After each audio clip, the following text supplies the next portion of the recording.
Hello everyone, I'm the MoeChicken. Welcome to my stream. Immediately someone found the the redemption thing. All right, so I have to talk like this for a little bit. It's gonna be lasting for a little while. I've got some of the redemption things set up, but not all of them yet. I've got some of them going. I haven't done any animations yet. They're still working on those. I got to figure out how to make them like blurry and such, but you know how it is. Anyway, hi everyone. I'm MoeChicken. We're gonna be playing more Front Mission 3. It's gonna be super good. What is that? Is that cheese? It looks like cheese. It looks like righteous cheese. How long do I have to do this? I need to get like a clock or something to measure. Anyway, I hope that was worth your 250 chicken feet. Yeah, I gotta figure out how long those are gonna last. Also, Black, I'm glad that you're here. I'm probably gonna hit you up after the stream to try and find out how you did your audio clip redemptions. But anyway, all that aside, as Dang Dang Dang has discovered, we have some channel point redemptions now. I plan to add more in the future, but it's just gonna take a little bit. And we're going to be playing more Front Mission 3. I accidentally got into a storyline moment when I was loading the game. So it's just kind of sitting here. Moe's just blinking at me. So I guess let's go ahead and get into it. Bleh. So, what Blue Cat up to? The ambassador said he hasn't moved. I contacted headquarters. They'll provide us with backup. So for a little quick refresher, I suppose, I'll go ahead and mention what we're doing. We're currently in Taiwan. We have entered Taiwan chasing after Lukov, who has ferreted away with Eliza, and we found out that Emma is actually Eliza's sister. They were separated when they were younger. Eliza went to Japan, and Emma escaped to the US because the Russian government wanted to kill their parents. Their parents were trying to escape with information about, I guess they were trying to escape with their research about Midas, and so they escaped into another country. And so part of the reason that Emma linked up with us in the first place was that she had figured out that Moe is an idiot and can be manipulated, and she wanted to get close to him so she could steal away with Eliza. So we are now both trying to find my sister. And we are currently staying at a little empty house. She's not a chicken, it's true. She's a Klamsky. That's her actual name. What's her full name? I don't think it's just Emma. Emir, that's right. Emir Klamsky is her full name. But what was I saying? Got distracted. Yes, we are currently staying at this empty house, waiting for information from a double agent, not a double agent, a secret agent, a spy, basically. Ambassador Clay. He told us that he would be able to help us find Lukov, and we're just kind of hanging out. Oh, Dip, so tense already, just like camping. Wow, this is gonna be easy. Don't be so optimistic. We're talking about Lukov after all. It'll be fine. He's just another guy. I hope you're right. I know you're worried, but it's almost nightfall. Are you ready, Mo? Yep. Actually, I can't hear the game. I did play a little bit on my own, and upgraded our Vonzers and stuff, so it should all be squared away. Also, look at all the wonderful black people that are here. So many folks that I've met through Blackroot. Thank you all for coming. You looks like a caffeinated swan or default. Let's go. Yeah, we can leave right away. Okay, then, let's go. Yeah, Yun has a very long neck. She got a long neck. She's also actually one of the only characters who has a unique, well, unique's not the right word for it, who isn't wearing like a jumpsuit in her pilot model. So like everybody's out of the suit pilot model looks different, and most of the characters wear some sort of jumpsuit, but she's actually wearing like, I think she's just wearing a black shirt and like jean shorts. Be quiet. Be quiet. It's wrath. A little too wrath. Yes, a little too quiet.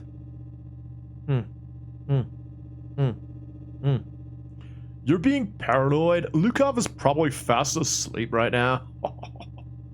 He's sleeping.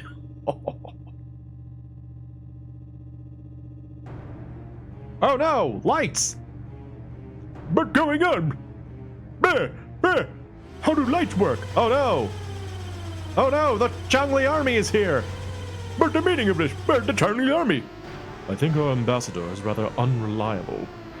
You think? We're gonna have to get through here. Alright, so Ambassador Clay, I guess it wasn't on his game and led us into a trap. Cool. Alright, let's go. I saw a lot of cannons. I saw a lot of tanks. I'm gonna switch you to P. Oh no, the more practical tank as compared to these ill-advised bipedal mecha. Yes, tanks. No, they're here. Oh, why is one of yours off? Yeah, that works. I should put you on 2. Like, that's one of the things that I've mentioned it before. It's very frustrating about this game is that, like, you can't see what you're up against ahead of time, so it's kind of hard to decide, like, what kind of defense you want. Alright, so tank. Unless we got just a guy. There's just a guy up here. Okay. Tank. Well, yeah, absolutely. I mean, the whole concept that Metal Gear laid out as to why you would want a walking tank is so that it can go places like regular tanks can't, but like there's a lot more options to resolve that problem than let's strap legs to everything. All right, I'm gonna shoot you now. Here we go. Bang, bang. Bam. Yeah, like jets. Or the whole nuclear triad thing. Like, there are other means to solve this problem. We didn't have to invent robots. At the end of the day, I think pretty much any storyline wherein robots are invented, they just wanted robots. Hey, Jimmy. Welcome everyone. Everyone loves a fun walking boy. It's a good time. Ha! I dodged you with my giant weird shoulder. That giant weird shoulder gives me the opportunity to use arm smash. Robots are cool. Yeah, that's why you make them. I mean, that's why Otacon made it. He was just like, I like robots from anime, and I want them to be real. Oh, speaking of anime, recently there is a YouTube creator that I've been watching a lot of videos of. I think his YouTube channel is just his name, I believe. Let me see. I want to shout him out. Otaku Convention. What is his name? Yeah, his channel name is Kenny Lauderdale, and he just sort of does like little short videos about old anime from like the 70s and 80s, and like they're so good. It's really because I've been sort of out of anime for a long time, and watching these videos kind of reminds me. It's like, oh, I still like these anime. It's like I like old stuff still. I think I just don't like anything that's modern. I think what these videos are reminding me is that it's like, oh yeah, I still like anime, I just don't like modern anime. Right. You actually can't do very much. Just punch that tree. Just punch this tree down. Yeah, eat it, tree. Freaking guy. Yeah, I mean, there's exceptions, of course. I'm not trying to say that all modern anime is bad. It's just funny how, like, as I'm seeing these older shows, I'm like, yeah, I really like the way this looks. It's great. And I didn't realize that it was just because I didn't like modern art styles quite as much. But I was watching one earlier today about, like, it was some sort of, like, motorcycle anime. It had a long like Shogokan Baku Bongo or something. It was an odd name, but it was about a motorcycle gang, and it was really good. It was a really good video. Like, I mean, I recommend the videos I've seen by this guy Kenny Lauderdale. So, and then he showed this one too that was like, what was it about? It was about like a I guess it was like a post-apocalyptic kind of thing where like there was this robots, like a sentient robot suit that you keep thinking about to say Kenny Loggins. No, Kenny Lauderdale, like Fort Lauderdale. Bleh. Oh, you distracted me. Yeah, it was like about this sentient robot called like I think the robot's name was Cheyenne, and it fought in like this war. It's like a millennium ago, and then like it managed to wake up, and because it has like an AI, it bonded with this, I guess, the girl who found it or reactivated it. And you like saying his full name? It's a good name, Kenny Lauderdale. Sounds good. And I think the thing that stands out so much is that like it's that art style, like the way mecha used to be drawn back in like the 70s and early 80s. It has this kind of look where like a lot of the robots look sort of like organic, or like they're made of wood, or like grown from a tree or something, that I think is really neat looking. I like it a lot. And it really made me miss like shows from that time period. So I don't know, maybe I might start watching like really old anime. I don't know. Maybe I'll find really old stuff that I like. Oh, you meant otaku convention? Oh man, Otacon doesn't get to hide behind his cool platform. It would be funny. He's like, Snake, you can call me otaku convention. What does that stand for? It stands for otaku convention. It's what all my friends call me. Otaku convention. OVAs. Yeah. I think that's what that Cheyenne story I was talking about. I think it was actually an OVA. OVAs are cool though. Like I didn't know how good the Gundam OVAs could be until I watched what was it called? F59. Oh shoot. F79, F91. Is it F91? It's the one where it's like a Gundam that F91. Yeah, that guy. That the animation of that is just stellar. It's incredible. Like because I mean most of the Gundam shows I watched Gundam Wing, and I watched Mobile Suit Gundam the original, and I watched like Gundam Seed, which I didn't like at all. So like I've seen like a couple of like the show ones, but I never watched an OVA, and holy crap, man, they go hard. Oh yeah, 8th MS Team, I remember that one. Shoot that man. Kill him. Get him. Shoot him with a shotgun. Yes. Seed was trash. I just didn't like Kira at all. Like, I mean, truth be told, in the original Mobile Suit Gundam, Amuro kind of sucked too, frankly. He was kind of supposed to suck, though. The whole point was that he was, like, not really, like, a pilot yet. He was just, like, a kid who, unfortunately, could pilot this mobile suit, and then suddenly he was, you know, essential. He grew, yeah. Kira sucks. And, like, I don't know. I just didn't like Kira at all, man. And then in like the second one where he's just this like weird savant. Can't do it. G Gundam's awesome. I haven't watched all of G Gundam. I've watched parts of it, but I haven't finished it. I did like it though. Honestly, I think a lot of my opinions about can I just shoot them? Because they can't get through right now, actually. Yeah, it's gonna just blow up the wall. Okay, fine. A lot of my opinions about or interest in Gundam shows comes from the like the Gundam Warriors games, like the Dynasty Warriors Gundam games, because I really like Dynasty Warriors Gundam. Specifically, I like Dynasty Warriors Gundam 3.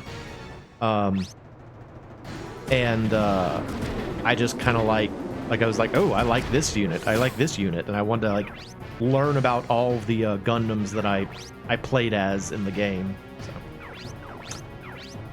oh well. G Gundam shows how Japan sees the world. Oh yeah, I mean, when you consider it's a show where like most episodes were just a one-off with like some country in the world, and they were like, okay, we need to communicate that this mobile suit is from such and such country. How can we make that as clear as possible in like less than 15 minutes? And so they went hard on you know, stereotypes. Not gonna say it wasn't racist. I'm just saying that like that's probably what the thought process was. Punch out with Gundams? Yeah, that's accurate. No, don't eject. Don't do that. Oh no! Person-on-person combat! Ah!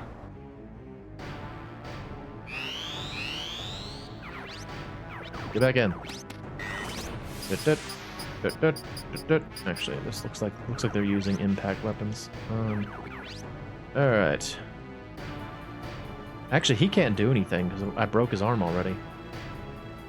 At Gundam Assault on PS1 was so much fun. Characters of every country beating the shit out of each other. Yeah, I mean that's what the show was. You know, it's interesting that you said that you liked Gundam Assault, because one of the things that a friend of mine always told me was that the only good Gundam games were the Dynasty Warriors ones, and that's because they weren't Gundam games. Like he said that oh, Gundam Assault's the fighting game. Yeah, I mean, I can't help but think of the Game Grumps episode when I think of Gundam Assault 2. But yeah, I remember that. Oh, come on, dude. Ugh.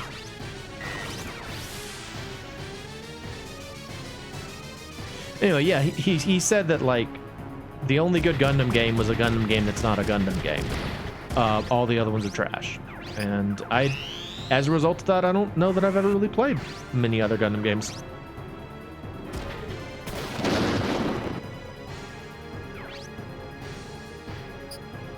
What if I Chong-do you? If I shoot you? Is that good? You like that goblin? Oh, he's getting beat up real bad. Big old steppies. Yeah, you know, I really do wonder if I'm just... Oh my gosh, that dude is gonna buy himself a beer tonight, assuming he survives. He just shot a mobile suit with a gun and it died. That's awesome, dude. Congratulations. Why can't I hit this guy? Why can't I hit that guy? What's the problem here? Oh, I was too close to him. Okay. Yep. Yeah, we're definitely getting to the point where, like, normally when you are the protagonist... What? Hang on, what? What about the protagonist? Sorry. What was I saying? Yeah, we're getting to that point in the storyline where normally I would like start using shields for everybody, like decide on a weapon for each character and then just have their other hand be a shield, because you just need to be able to like block more often. But I'm gonna see how long I can stick with double weapons, because I like it. I like the flexibility of having two weapons. Oh, to finish the thought about oh, the guy was the real protagonist. That interaction proved it. Oh, he ejected. Maybe we can kill him while he's out of his suit. Gundam. I keep getting distracted. Dynasty Warriors Gundam. Yes, I've started to wonder if maybe I've gotten to the point where I'm just not going to really like any Dynasty Warriors games anymore.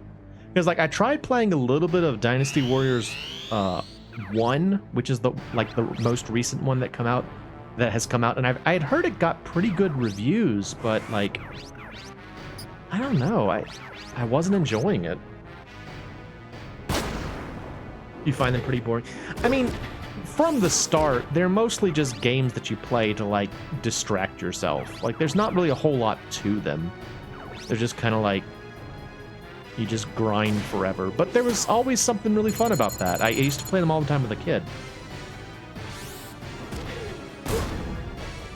He surrendered? I can't sell you, though.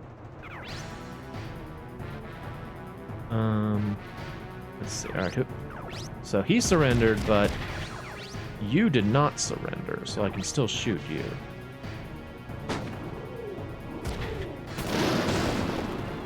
You have Gundam Crossfire coming sometime next week. It was a PS3 launch title, and some say it's the worst game they ever made on the entire platform.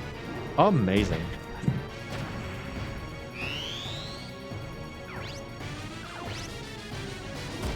Frickin' goblin on the roof. Get down from there.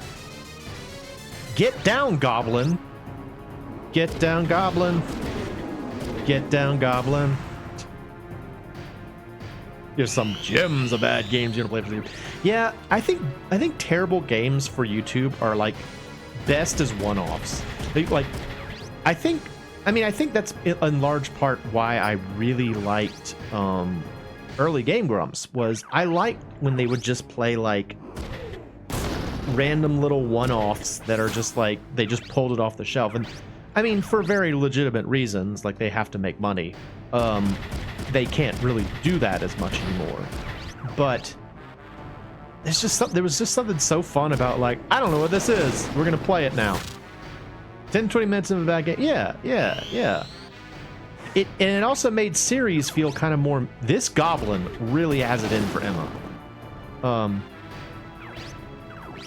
Yeah, I guess they still do, but a lot of the games nowadays they play aren't games from my generation. Yeah, they did play 900,000 hours of Danganronpa.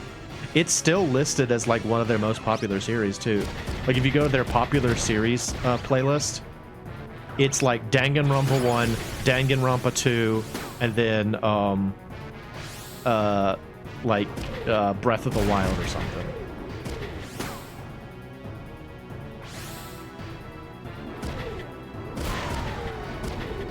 Ooh, this guy. He surrendered, though. That's awesome. Defense class upgrade 1 level. Oh, that's interesting. I might get rid of one. I'll get rid of one of these for that. That sounds useful. I'm glad dongle rompers.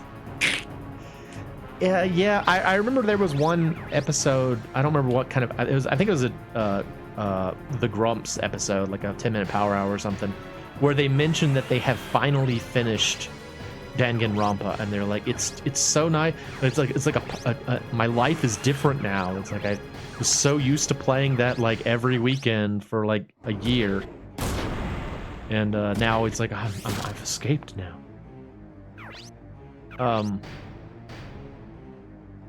Oh, active chat, man. It's a little bit harder to keep up with than I realized. Sorry if I'm having trouble keeping up.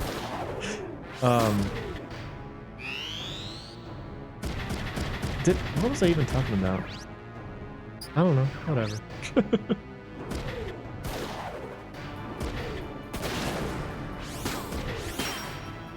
I think one of the most significant things about Danganronpa for me, in terms of like the impact it's had on my life, is I feel like Danganronpa is often held up as like a prime example of like a good visual novel. And I used to say I was really interested in visual novels, but like I think maybe I thought visual novels were something else, because that wasn't what I was looking for. So I don't know. Bam! Yeah, to the spinny gun. So cool. Oh, doesn't matter if you surrendered. freaking roof goblin, you're dead. Love to do multiplayer bad games for streams. Online or local, but you feel like you know, I wouldn't mind doing more collaborations. I just don't know how to do it. So many of the games that I play are old, so I don't know how I would ever like. Oh wait, I don't need a young, so that's a goblin. I do want a Lai Ying though. I don't think I have one yet. One of these. Yeah. So yeah, I got a Lai Ying. Nice. So Blue Cub, no, we were coming. Bear. Better ask him. Lukov? Gotta go ask Lukov. It's like, hey, Lukov, did you know we were gonna be... Are you familiar with this? Persona does everything DGR was trying to do successfully while actually being a good game. Yeah, I don't think I hate it quite as much as you do. Because y'all seem pretty upset about it. I do think it's kind of like... It's very much like anime kind of pandering in a lot of ways. And it seems like the games have got like, I watched the Game Grumps playthrough of Danganronpa 1 and then Danganronpa 2. And I did see a pretty substantial drop in quality from the first to the second. Yeah, I don't know. It's very tropey. Yeah, I think the big thing about the biggest thing that I noticed is that like from the first game to the second game, it got like aggressively fan servicey. Like everything got super duper horny immediately. And I mean, it was bad enough in the first game, but they really pushed it in that second game, man. Down we go. That's strange. From what I heard, Lukov is supposed to be here. Maybe he knew we were coming and ran away? Oh no! That's Lukov, maybe! Nope, it's Chinese Hitler again. I've been waiting for you. You had me tricked with your little decoy operation. It's time for me to return the favor. Enjoy my little trip. If this operation succeeds, my superiors will see my talent. You will all be sacrificed for my benefit. He's got a thick neck, though. Bro does, like, whatever neck workouts are. That is a thick neck. Oh no, goblins!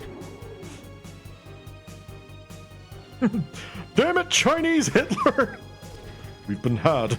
Lukov isn't here. Damn it, how blue are they? If they want to fight, they'll get one. Brock Lesnar neck. This Chinese chaplain. Let's see, who do I need? I'll bring El Pollo Loco and Subterfuge. Honestly, Dennis didn't do very much in the last mission. I want to say that Chinese Hitler fires grenades at us. I'm going to set up everybody in anti-F. I think also those are explosive barrels there. Think like those big, yeah, those explode, right. Some welcoming party. I better not get killed in an explosion. Detonating this tank will damage adjacent units. Also, one tank will explode at the beginning of every turn, so they're not... You don't really want to be close to these things. Alright, what do we got? You are a... That's a goblin. That's a Tiandong. That's a Tiandong. It's a goblin. Tiandong. And a goblin. And then this thing. You know, I will say this much. Chinese Hitler does... He does not hide behind his men. Dude comes right out and starts fighting. Better not die in an explosion. Yeah, it's a good goal for the day. Man, I hope today I don't die in an explosion.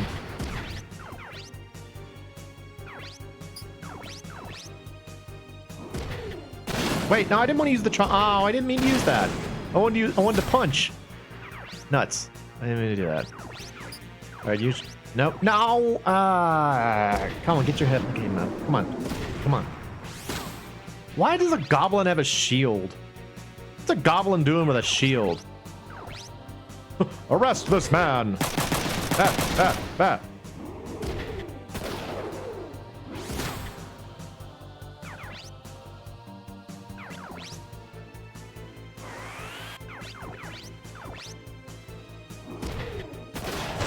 Oh, I broke the shield.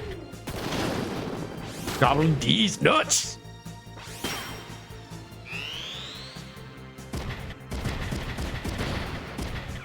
Curse you, goblin.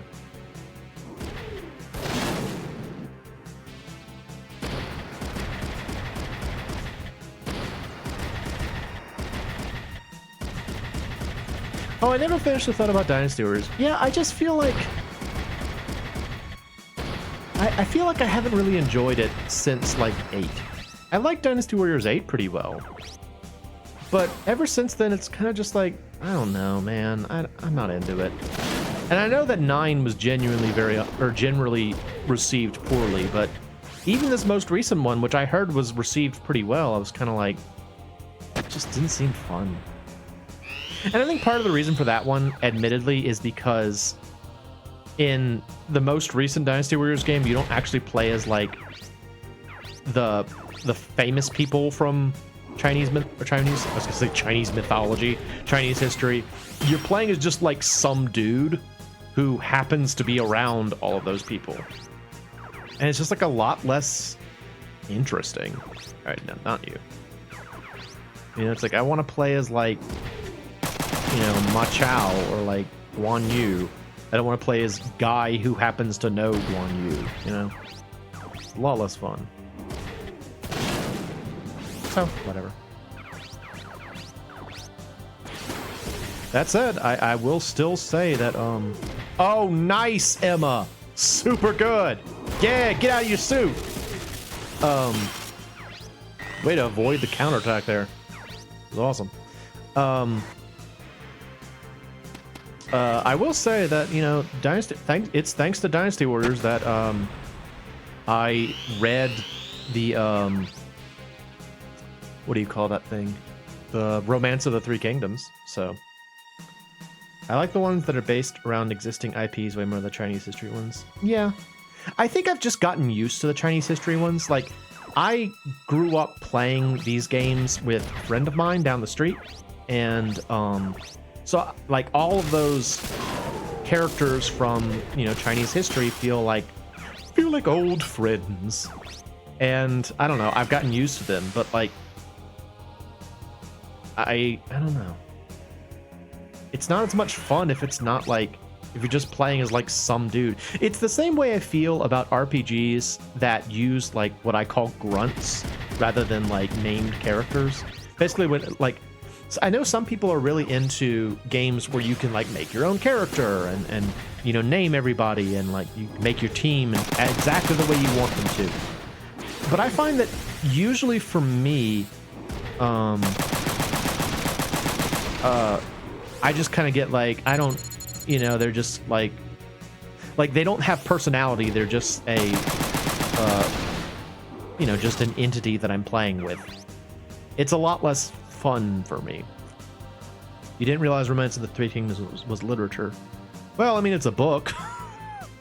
I don't know if that's supposed to be a dig against Romance of the Three Kingdoms, but or what. But yeah, it is a book. It's a famous old book.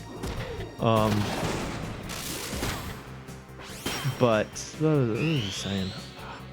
I tell you what, I'm happy that people show up to these streams, but it's a lot harder when there's like 5 people talking and I'm trying to keep up with everyone's conversation and responding to people. Then it's just like one person talking. Don't get me wrong, I'm not going to make Possum's mistake. I'm very grateful to have an active chat. Just forgive me if I kind of have trouble keeping up. No, Black. I just said I wasn't trying to make that mistake. I'm just apologizing that my poor chicken brain can't keep up with it. Oh, everybody's surrendering. We are going to get a bountiful harvest of suits to sell. Nice. There's a goblin. All right, who else we got? All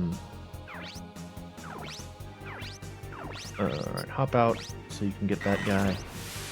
And start on the next goblin. Where's the next goblin? Ooh, hey, ooh, we can do a fun thing here. Shoot this. I think it'll hit that guy. Bam. Did I get him? Yeah. I did minor amounts of damage. I feel accomplished. You know, I was wondering if you had if you left skedaddle and head home. Totally unrelated. Yeah, appreciate your coming out, Kenj, and you know. But yeah, I was wondering if you had actually left. I was like, oh, he doesn't seem like the sort to throw a hissy fit, but I think he actually did leave. The other day on Possum's stream, Possum was talking about how we were yapping, and Bleck stood up for the chat, and he was just, or they were just like, no. It was very funny. Well, I'm glad. I did not think you were the type to throw a hissy fit. Over here. Bam. A weird work schedule. Watch streams at work. Yeah, you know, that's the danger, honestly. Whenever Bleck's streams come on, like during the day, and I'm at work, I'm like, do I watch Bleck stream? Because I know I won't get any work done. Oh yeah, you're right. I mean, I think for me, like, since there were so many years where I had like you know, I didn't have many people here. And then, like, fortunately for me now, I've got a fair number of people that thankfully show up pretty regularly. Thank you very much.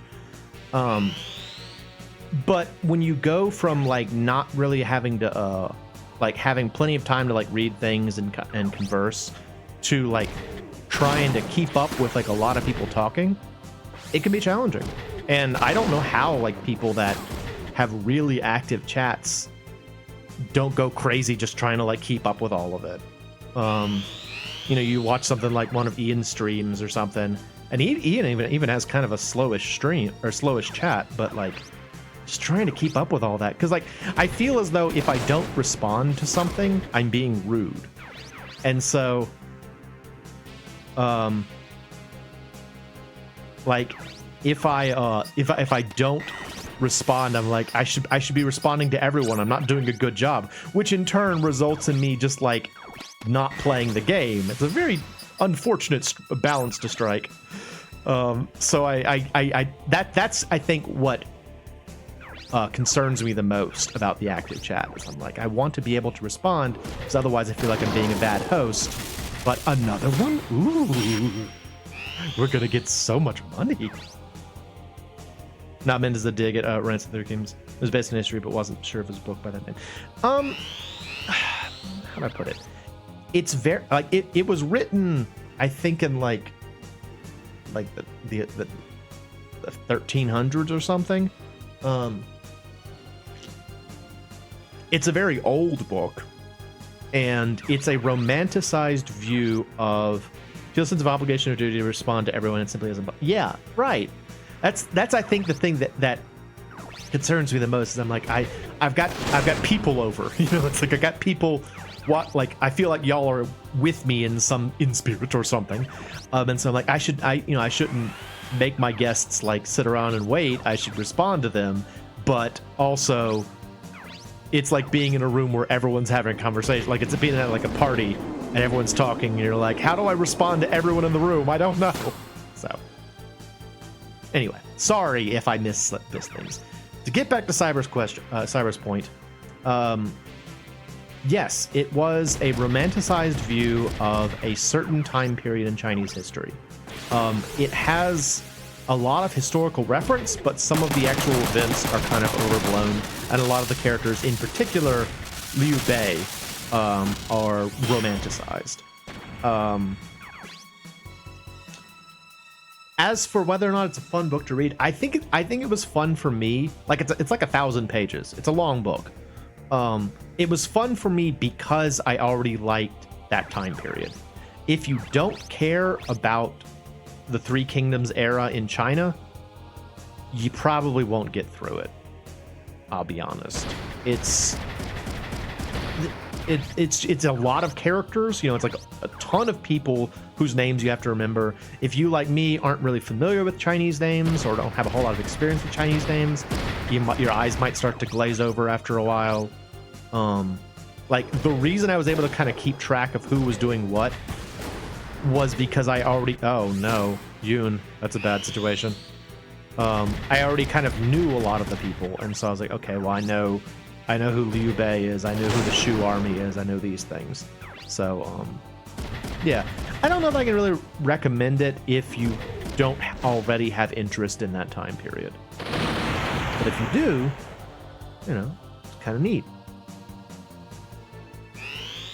So, that is a very long-winded way of saying, I don't know, try it. You might like it if you like historical pseudo-fiction, which is the weirdest genre for book. Pseudo-fiction.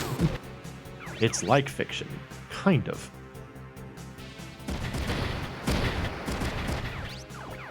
Oh no, did I doom myself to now no one's talking? Never complain about an active chat. Don't do it. People will shut up and then you'll be in trouble. How about local sports team, everybody? That's my favorite, like, really obvious transition. Like when you're extremely uncomfortable with something, you're just sort of like, hey, so how's the weather and or local sports team, everyone? It's okay, everybody. I'm poking fun at myself. Impossible. It can't end here. I love sport. They did well, or badly, or neutral at the latest event. Alright, get up there. Get up there. Make that man surrender. We're gonna get so many goblins after this fight. It's gonna be awesome. We're gonna get so many goblins. And I'm gonna sell all of them. Because goblins suck and you only ever need one. The ebb and flow of chat.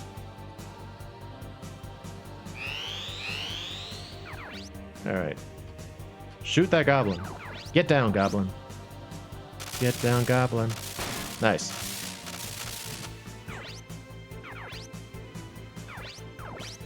Do y'all know what I'm talking about when I say get down, goblin? Are y'all familiar with that? It's this, like... I don't know who she originally was. There was this... I learned about it from Game Grumps. It was one of Dan's many weird tangents where he's like, have you ever heard of blah, blah, blah? And Aaron's like, no, I don't know what that strange, obscure thing from the past is. And then Dan just talks about it. Pilot Damage 3! Holy crap, bro! No, not Get Down On It. It was a parody of Get Down On It. But it was called Get Down Goblin. It used the music from... oh, Pilot Damage 3 is awesome. Yes! More Pilot Damage 3, please. Get rid of this. Pilot Damage 3, baby. Yeah. It was this woman, and she, like, took a bunch of, famous songs and, like, rewrote the lyrics and sung them. But she didn't have the best singing voice, so it's like, she's like, get down, goblin. Get down, goblin. You know, it's like, it kind of sounds like shaky and not great. And one of them is called Get Down, Goblin, and in the music video for it, there's just like a little kid in a goblin mask on the stairs, and they keep telling him to get down, and he's like, no. He keeps like shaking his head. He's like, no, I don't want to. So that's Get Down, Goblin. Get down, goblin. Get down, goblin. Hey, you probably find it on YouTube. I mean, again, I think it was something that Dan mentioned, so I'm sure it's available on YouTube. Bang. We got so many goblins. We got like 5 goblins in that fight. So freaking good.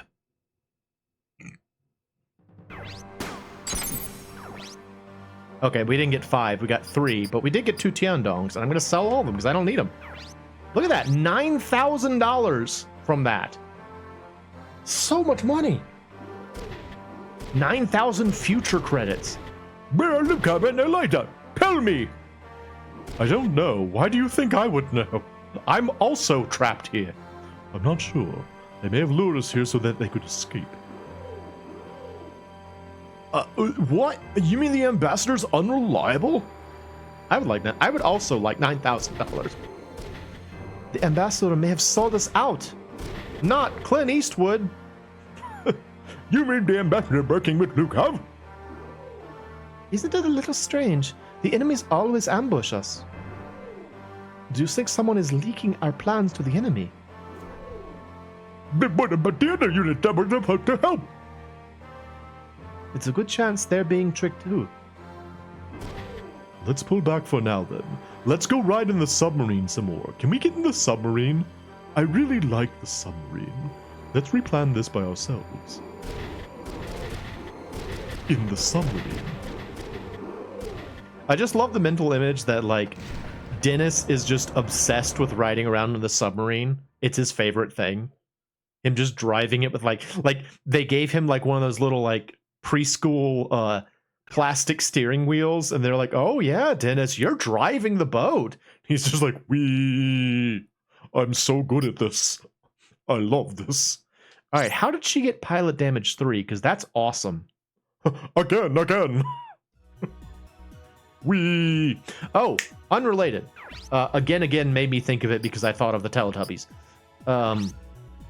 For those who don't know, Kadikarus released a excellent he released another video recently. It's 3 hours long. I finally finished today after watching it in segments over the past couple of days. And what I've noticed about something for Ryoga. Oh, it's Jinguji again. You're going to the DHZ? That country's in the middle of a civil war. Look at the Department of Public Safety website's DHZ page. The password is D8Z. I always thought of you like a son. I even considered you as my daughter's groom. Come back safe. I'll never believe you're a criminal. He's nice. Who is he? But the better. This guy named Shizuka Jinguji? Oh, been near Kirishiba. But what? Yeah, so it's just some guy that knew Ryogo better than he knew this person. Video by Kadikarus. Yes, what I've noticed is that watching Caddy's videos always makes me want to play, like, PlayStation games, because he introduces so many different PlayStation games, like games I would never try. Like, he was talking about, like, racing games and, like, a game about what is that, cricket. And I'm like, I would never play these games on my own, but, like, he makes it look interesting, you know? It's like, oh, I kind of want to play this now. So, like, I was out before the stream started. I was like, oh, hey, Darkman, thanks for threatening me, appreciate you. Before the stream started, I was looking at my PlayStation games, and I was like, oh, I should just, like, play random games from the PlayStation more often. Just, like, pick up things and be like, I don't know what this is. Maybe it'll be cool. All right, Emma, what did you learn that from? No, not that one. It's the arm. Okay. Well, it's good to know. I mean, pilot damage 3 is wonderful to have. Although my friend, who I've talked about numerous times for this game, would mention. I think he would say that pilot damage 1 is more useful if you have a high chaining computer, which we don't. So support the decision for random PS1 games. Yeah, maybe we'll have like a hodgepodge of just like a bunch of PS1 games. Maybe I'll go to like the game store this weekend and just dig through like the bargain bin and see what I can find.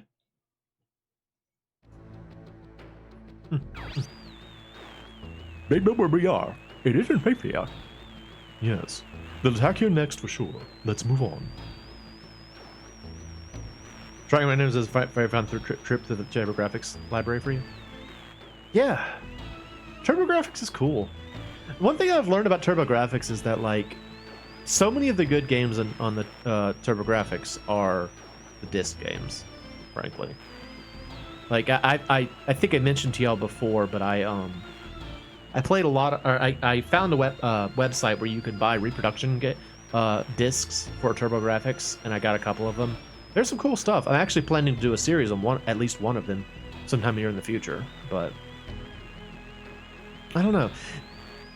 The TurboGrafx and like kind of the PlayStation to a lesser degree are like systems where I didn't really branch out very much, so my knowledge is very shallow of those. Like the NES or the SNES, I would like rent games at random, and like I just, you know, during period of time where like SNES games were cheap, which I guess they're still kind of cheap.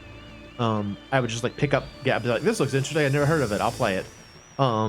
So like my breadth is wider on the Nintendo systems, but like the other ones, not so much. I think there's a dispatch. Remember. Kind of hard to hear. Wait, how's that? Oh, it's this guy again. Can you hear us? Answer me, damn it! This is Cool Face. I love that his call sign is Cool Face. Look at how cool his face is. You morons, pick up if you're still alive. How about you? Are you all okay? No, we got caught by surprise. Everyone died, except me. Where are you? Questioning the traitor at the embassy. No, that's how it's supposed to be. Cool Face. That's his canon name. You captured the ambassador? Yeah, he said the enemies are moving in on you. Get out of there and join me at the embassy. What do you want to do? It might be another trap. What? Quite possibly. But we can't help Elijah if we stay here. Oh, people to talk to. Okay, hang on, let me save. Save real quick. Save real quick.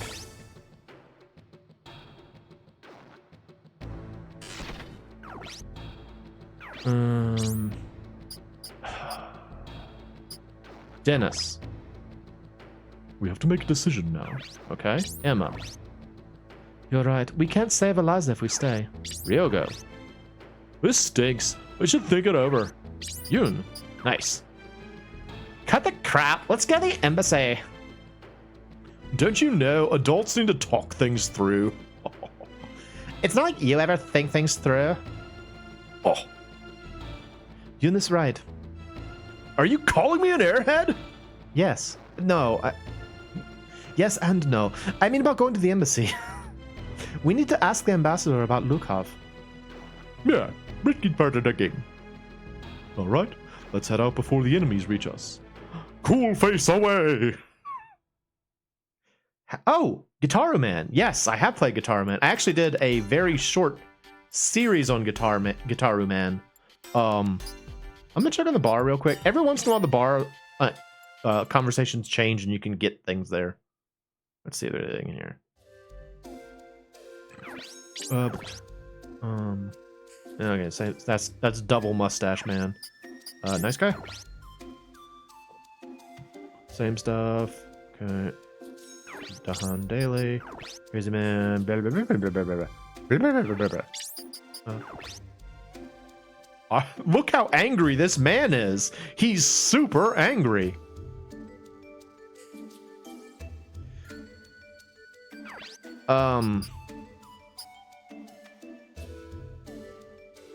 Mark's actually walked down the aisle to a version of the legendary song in our. Do you mean the down down down? I can't. Hang on. How's it go? That's not it. You mean the like the sort of romantic song, or I don't remember. Is there a song just called Legendary Song? And yes, it's a cool game, although I'm not very good at it. Oh, that one. Yeah, that one's good. I think my favorite song in that game is the skeleton one. The one that has kind of like a Latin flair to it. I like that one. It's a hard game. Yeah. That's actually why that series I did was so short, was because it just got to a point where I couldn't beat it. And I was like, it's not going to be fun. Yeah, the Sandbone. Yeah. The Sandbone Trio. I just couldn't get any further, and I was just like, this isn't going to be enjoyable to watch. It's just going to be me like grunting as I try and make it through. So, it is a good game. It is a good game, though. I watched a friend of mine beat it.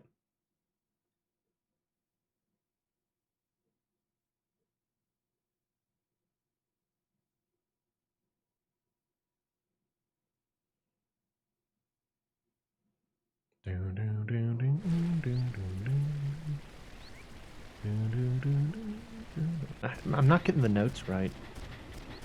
It's like I can't find the starting note, and I'm messed up. You love the unbridled creativity? Yeah. Well, apparently the artist who did the art for that is a very famous artist in Japan for his like psychedelic look. There's a game called like Super Galdelic Hour, or I think Xbox maybe, that he also made, that you can see the same sort of vibe to it. My friend know anybody that crap. But they right. It's the commander working for Lucam. Dib ribbon. I don't know what that is. Oh no, not Heliflopters. I hate Heliflopters. It's a very distinctive style. I'm kind of divided on it. Like, I admire the creativity, but I also think it's kind of ugly. So it's kind of like, it's weird. It's like, I like how hard it goes in its own style. I also kind of don't like the way it looks. So, what's Vib Ribbon like? I don't think I know anything about it. We need to get to Ambassador Clay. He knows where Lukov is. Dude, it's easier said than done. There are Heliflopters everywhere. Oh, what? Oh, nice. Thanks, APC. Oh, yeah. It's a hero tank. Hello. Are you a friend? Oh, hey, it's this guy. Yo, I've been waiting for you. Now we can finally leave this party. Bleh. Their armored vehicles shot down their own chopper? They're fighting amongst themselves?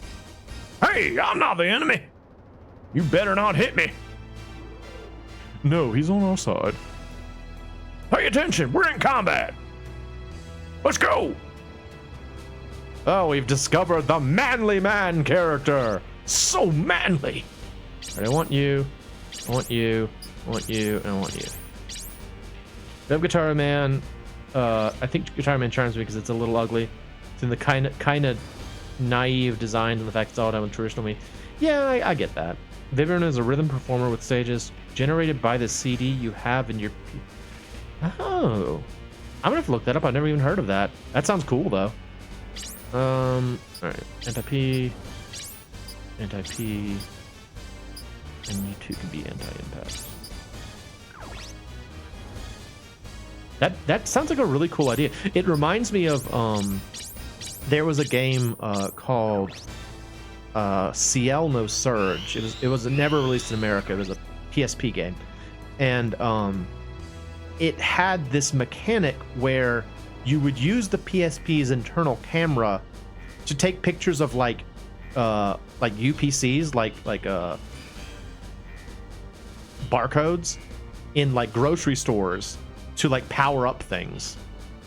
It was really strange and like odd sort of concept, but it was cool. For all that, it was mostly just a visual novel, but still interesting. Bang. No. So Arno Surge was on the Vita. Ciel No Surge was the prequel to Arno Surge, and Arno Surge is kind of a more traditional RPG game, but Ciel No Surge was like the visual novel one. PSP didn't have a camera. How did it work then? I'm pretty sure it was a PSP game. Well, now we gotta look it up. Hang on. Y'all got me curious. Give me a sec.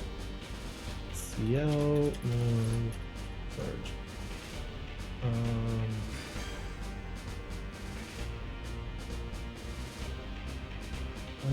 PlayStation Vita, Nintendo Switch, PlayStation 4, Microsoft Windows. It says it started. Oh wait, no, PlayStation Vita, it's right there. Okay, yeah. I guess it was a Vita game. Could have sworn it was a PSP game. Well, you're right then. Well, I was wrong.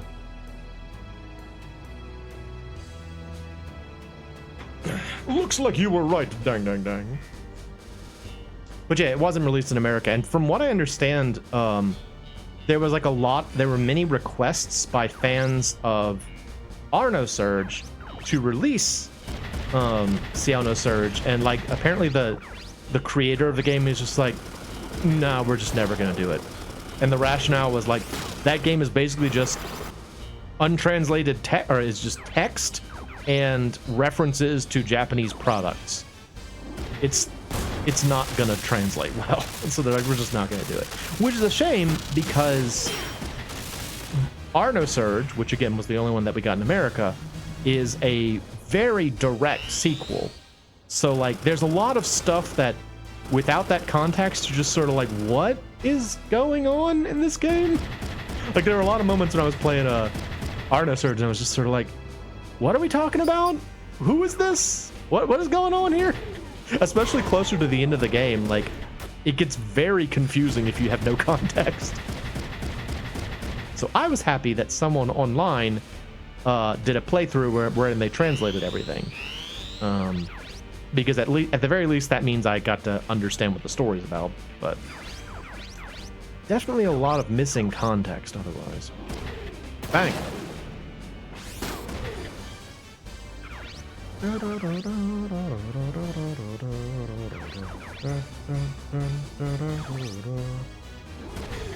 Bang.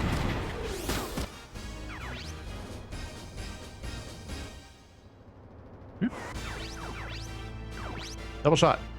No.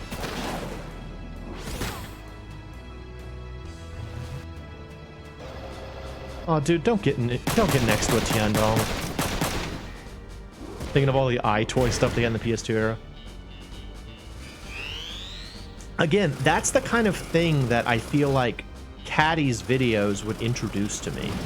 Is stuff like the iToy, or like PS1 or PS2 like peripherals and such that like, because like mostly what I played on, oh bye dude, see you later. Most of what I played on like the PS1 and PS2 were RPGs. That was when I was just really getting into like JRPGs, and so I didn't really play a whole lot else because, you know, games, those kind of games take a long time, and so like all I really needed were some JRPGs, and I just played those. And so there's like a ton of like PlayStation and PS2 games that I just don't know anything about. It's like a huge hole in my gameplay knowledge. You take him out? Take him out. Do it. Oh, you got the wrong arm. Boo.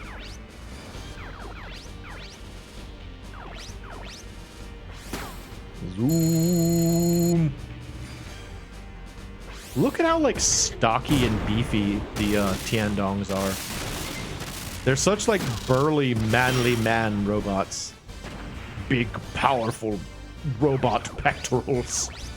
It's like, oh, I do so many robot push-ups.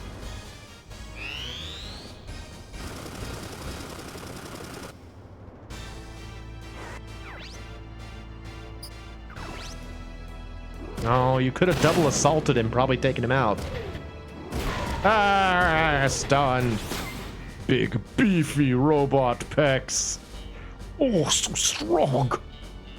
Meanwhile, they're not engaging. They're like, we'll let the giant robots take care of this.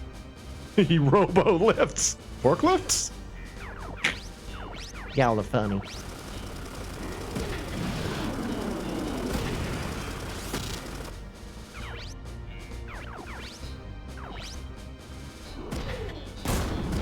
chunk on it. Boo. Bang.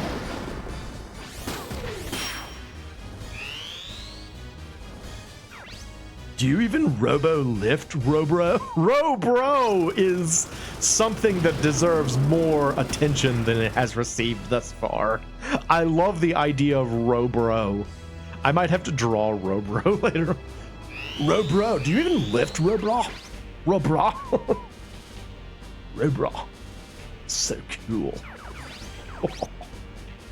Brobot. Oh, that's good too. Brobot and Robro were so good. Love that. Oh, y'all are funny.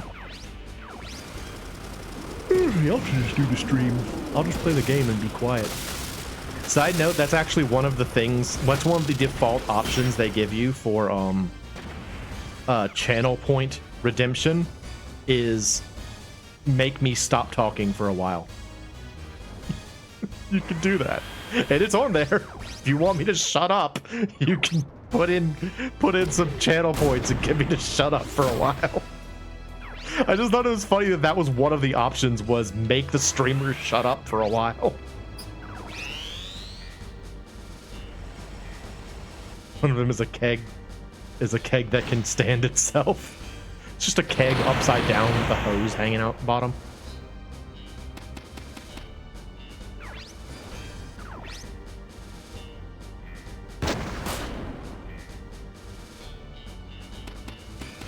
Unrelated, we got Zeros parts, which is like a Vonzer type,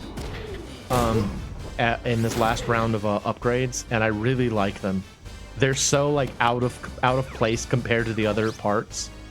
Like the body section of the Zeros has like what do you call them? Like the little crest that you saw in like Roman soldier helmets.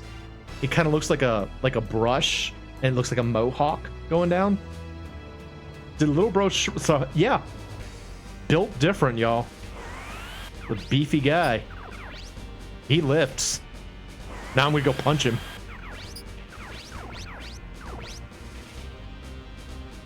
Ah. He survived! I tell you what, the fleshy meat armor is like the strongest armor in this game. Do you want to stay alive in this game? Get out of your robot suit.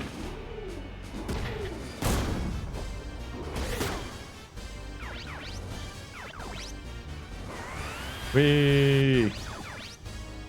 But I can't sell a person. So it's time to shoot him with a shotgun. Double shoot him with a shotgun! Oh! Oh! It's so recent the bullet the size of him just bounced off. Yep. Got those tight abs. And then Yoon rolls up with two tank shotguns and blows him away. No! Oh no! Mo just exploded. That's the thing about grenades in this game, is that like because your suit will be destroyed as soon as you as soon as the body section is destroyed, you can simultaneously be at like if let's say an enemy only really attacks the body section, it will look like you've got like 75% of your health, but you're actually like one shot away from death. It's a weird sort of system. It's kind of like how in some games, like Persona 3, for example, if like your protagonist gets killed, the whole story, like the gameplay ends, and it just creates this weird scenario wherein like your party looks like it's doing fine, and then you know the main character gets hit by like an instant death attack, and suddenly you game over.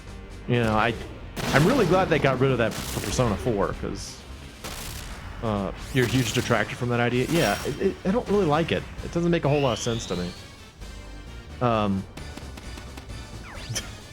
This dude is not going down easy. He's like, yeah, I'll keep fighting. So yeah, especially when party members can revive. It doesn't make any sense. It's just ridiculous. It's like the party gets so distraught that one character has been defeated that they're like, we just have to give up. We will succumb to the eldritch horrors because, you know, shield attack. Oh my gosh. Ooh, 19. That's still not enough to kill him in one hit, though. Man, she's getting some great moves. Yeah, good shield attack. Okay. All right, so that man exploded. And we went. Oh, to finish what I was saying, like the reason I was talking about the kind of weirdness about how, you know, you can die if just your body explodes. Grenades are like shotguns in this game in that they, I think, always hit every part at least once if you're in the blast radius. And so Moe, you could clearly see that Moe had like health left on his like health bar, but he still exploded because his body got low enough. It's a very strange system.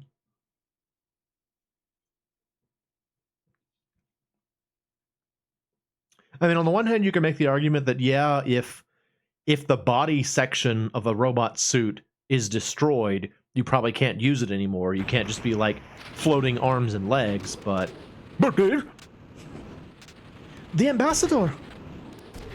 damn it, there's another mobile unit. The ambassador's been iced in all this fire. We've lost our lead. Luke, I'm gonna get away.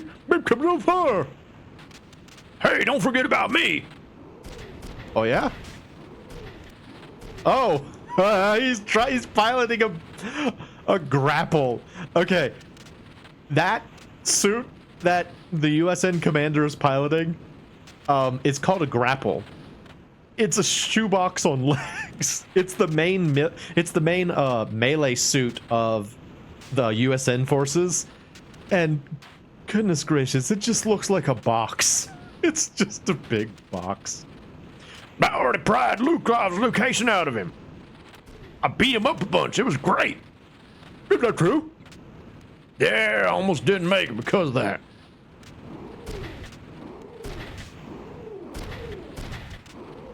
Why are you driving the enemy's armored vehicle? I call it the bread box. Yeah, I was a little sloppy. My biggest mistake was leaving my Vonzer outside. I should have walked right into the building with my Vonzer. Would have been great. They flanked me somehow, so I had to steal the vehicle. It would have sucked if you guys are coming in later. Uh-huh. I've heard enough. Where's Lukov? I don't know. Yeah, that's it. Lukov's headed for the Futai Tunnel as we speak. Oh, best viewers. Gotta get rid of them. Ugh. The best viewers on Stream Boo. Stream Boo. Why can't I? Where are my mod tools?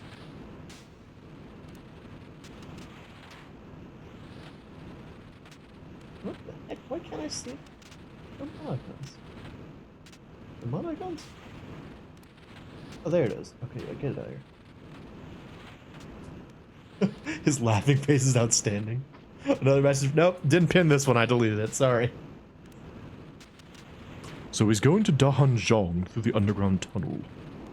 Yeah, all these traps were made so that you could escape. Good. Now we can back to Elijah. Hurry, let's move. Hey, wait, what about me? You guys are ditching me? From now on, we're working separately from the military. Is that okay? Yeah, sure, I don't care. Plans are supposed to be flexible. You learn to improvise. So who's the leader? It's Emma. The scientist, the non-commissioned person, the civilian. Let's make her the leader. I'm Marcus Armstrong, Army Commander. Don't mind my rank. We'll work together just fine. Okay, if you've got any questions, I'll help you out. Even if you ask him, he probably won't be able to answer. Oh, eat it, Ryogo. Yeah, that's right. Hey, wait a minute. Shut up, dude.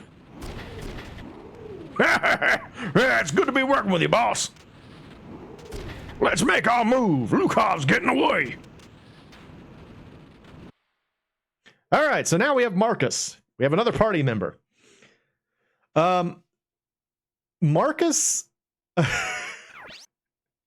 he's fun. He's a silly sort of character. I mean, he's basically exactly what you just saw there. He's a meathead.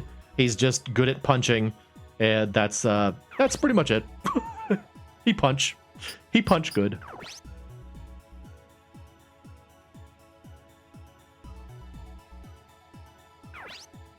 Let's see. Do I have any mail? No new mail. Okay. Let me check the hacker sites and see if there's anything new. Real quick, we'll go on the hexagonal internet real quick. Hello, hexagons. Yes. Armored King Kuji. Archetypal American Jarhead. Yep. Hey, you want me to talk like Dozel for a little while? I can do that. No problem. So yeah, we're on the Armored King Kuji website for a little bit, seeing if there's anything new here. Oh, there's a BBS 3. Let's check it out. I can't contact Moneymaker. Anyone know where she's at? I've been sending mail like a lovesick puppy here. Hey, you mean that Singapore lady? Sure she hasn't skipped town? Or maybe they got her. I don't know if this means anything, but FYI, the Dahanzhong Hualian rebels is down. Pretty fishy. The HL site keeps moving. Try routing through the USN servers. Maybe you'll find it. Where's Money? I wanted her to hack a Singapore company for me, but everything's FUBAR. A fake. If I... Wait, what's that stand for? I know what FUBAR is. What does... Oh, as far as I know, right. I remember I didn't know as far as I know when I was younger, and I was like, what is FUBAR a fake? Yeah, as far as AI know. As far as AI knows. Anything cool? Oh, more things. No. I still haven't filed those TPS reports either. Lame. I love how this looks kind of like a terrible website from like the 90s, you know? It has like the little links at the bottom, even though it says link free. There's something kind of really charming about it.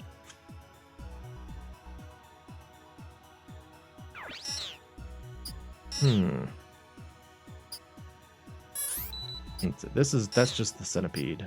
Who else? Who else is a hacker website? You have a hacker website? Yeah, Australia Spinners. This is the one with the spooky lady. Spooky lady, law spite. Let's check out the BBS. Changing the specs of the patrol radio. The fix taps anymore. Let me know if there are any taps I can still use. Juck. They changed the frequency and the scramble method from JTJ to TJT. Confirmed. MTNX, MTC, and CX roll out. Try and find out the others. Okay, Dr. Q.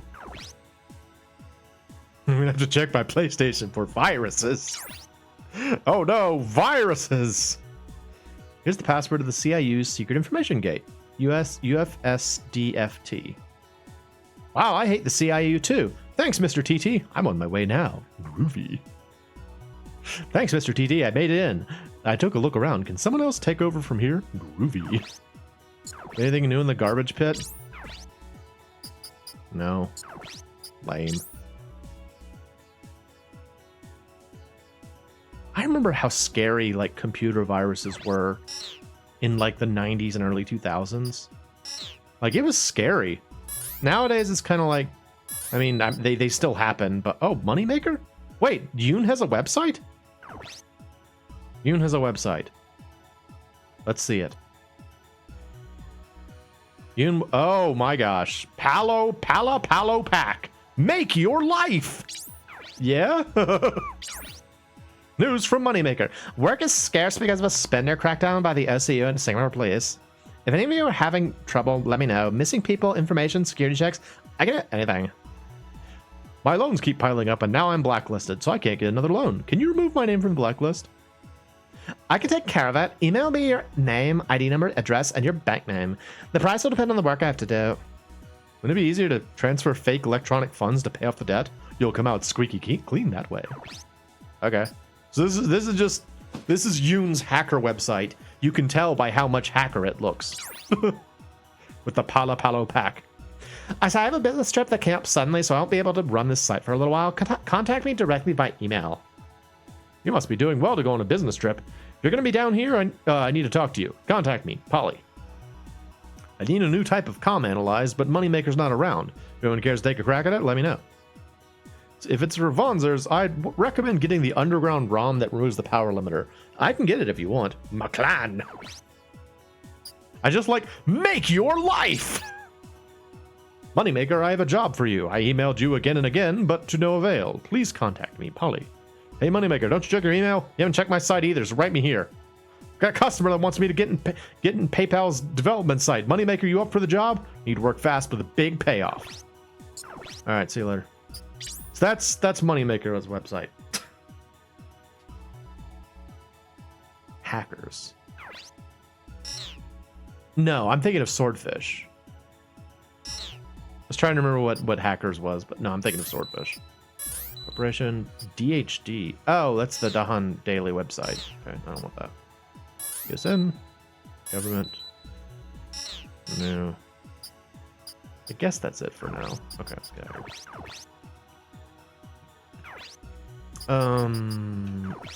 I need to set up his Vonzer though. Let's set up Marcus. What should he pilot? A lot of comm 4s. Do you have any battle skills? No. Do you have any AP? No. Hack the planet! Right. Forgot about that. Alright. You will pilot the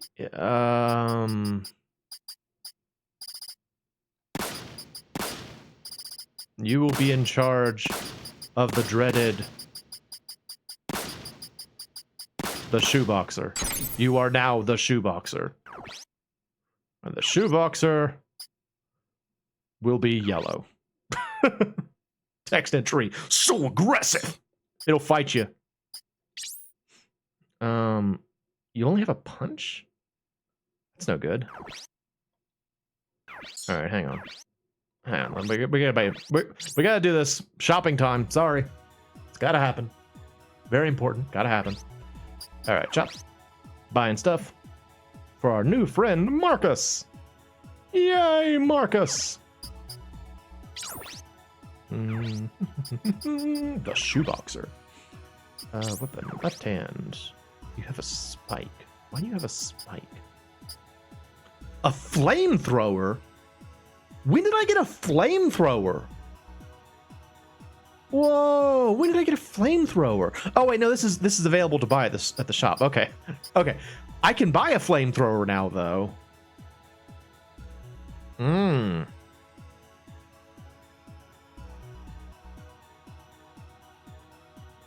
I sort of want a flamethrower. Yeah, melee weapons are tend to be very good in this game. I could give him 2 bats, or I could give him 2 fists. He's a boxer. He's gonna get 2 fists. You get, I was about to say double fist action. Maybe that's not quite the way I wanted to say that. All right, he's got 2 fists. Super good. Give him a backpack.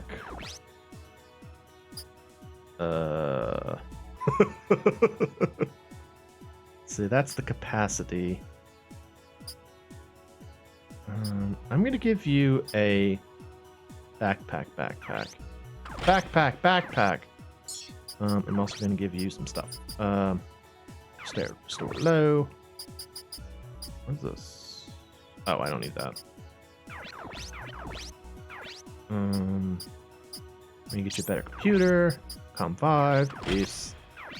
And unfortunately, I'm not gonna be able to use him probably until I get a chance to train him a little bit. Flamethrowers are against the Geneva Convention, not fists. But flamethrowers are super fun in this game. You can burn people and burn people. One of the coolest things about flamethrowers in this game is that, like, you can adjust how much AP you want to use. So, like, if you only want to use, like, a little bit, you can kind of, like, turn the flame power down a little bit and only burn a little bit. He looks like human Bert, as in human Bert and Ernie. The gritty military Bert. Can't say I see it, but I will believe you. What Muppet would he look like to me? See, he does look like a Muppet. I'll give you that. He sort of looks, in my mind, a little bit like the Muppet who was the newscaster. Maybe. I don't know. I want to configuration. I want to change my graphics. This is completely pointless, but I want to do it. Yeah, low orbit Earth satellite system. Yeah, he feels like a Muppet. Some kind of Muppet.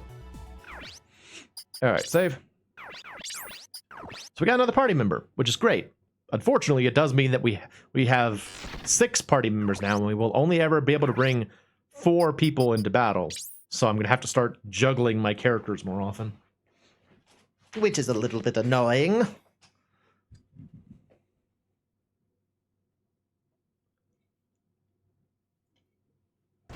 It's worth it to train all your characters, though, rather than having like a team and then a B team. Because there will be times when you've got to deploy both teams in different directions, and you don't want to have a situation where some characters are completely useless. Oh, hey, it's a welcome sign! I always love seeing those. Welcome! Wouldn't it be a bit conspicuous if we use Vonzers? We use Vonzers for everything, though. We put in wait time planning. Blue Cove might get away. Butai is up ahead. We'll rush through to save time. No, I don't think so. Look at the radar. The radar's picking up multiple large weapon platforms. Oh, I remember these things. I remember these things. Oh, they're so stupid. Hang on. You're going to see them in a bit. They know where we're headed. Show me one. Show me one. Where are they? There it is. Look at this thing. Look how dumb it is. It's a freaking Strider from War of the Worlds. Why is it here? The heck is that? What's cheating, dude? Who do you think you are? Hey, at least they know we're badass. It's showtime. That's exactly the exact voice American man should have. It's just, they're just so silly looking. All right. Unfortunately, because they because they are tall, we cannot hit them with melee attacks. So Marcus doesn't get to join us. And I think they exclusively use guns. All right. Yep. In the back. Yep. All right. Oh, there's a car in the way, though. What are you? You're a tank. No, not there. No. There we go. Feel the wrath of the stabbening. That's what you get. The thing is so stupid looking. It's like all tall and spindly. And why would you make it this way? Like, ostensibly the idea is that it can see over buildings, but like it can't move around very much. It's like the gun on rails that we saw in the factory earlier. It's just not a good idea. Creative though. A creative waste of money. There's a car in the way. Memoirs of a monster truck. Bang. Feel my burning purpose.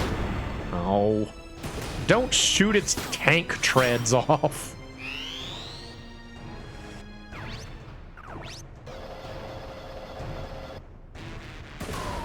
Oh, come on. No. Don't stun me. Stun sucks. It's not the worst status ailment. Eject is the worst status ailment, but stun is still very annoying. They do kind of walk funny, though. Oh, they do have missiles. Crap, man. They beat the crap out of Mo. Somebody heal him. Go there and fix him up a little bit. Dude got rocked. His socks got rocked.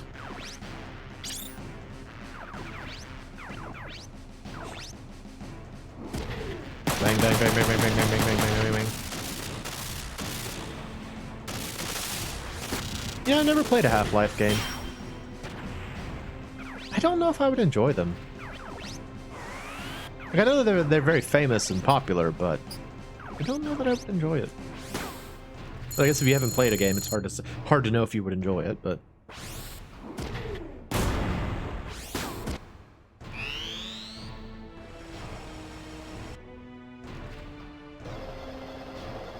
Half-Life 2 is very good.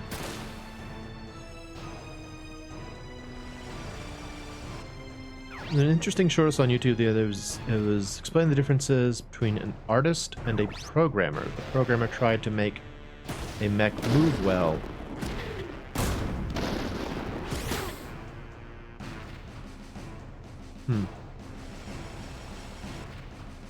As compared to, I guess, the artist who didn't try to make the mech move well? Or is that set up for like a joke? I'm not sure what you're going for there, ding ding ding. Sorry. Okay, finally I can move again. Shoot the dumb thing.